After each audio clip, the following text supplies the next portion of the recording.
ជំរាបសួរពុកម៉ែបងប្អូនអរគ្នាវសាជាថ្មីទៀតហើយក្នុងការមើលទៅលើរង្វាន់ស្រាប៊ីហានុមាន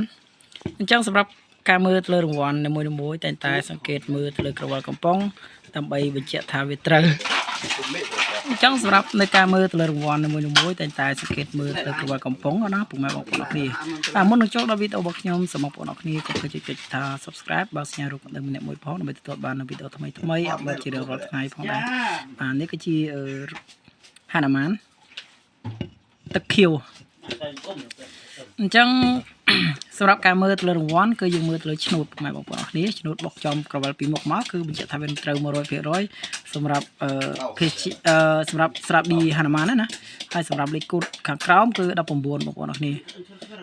លេខ19អញ្ចឹងកុំឲ្យខាតពេលវេលាយូរយើងនឹងកោះចង់ដឹងថាតើពីស្រាប៊ីហានុមាននឹងវាអាចនឹងត្រូវរង្វាន់$1ឬក៏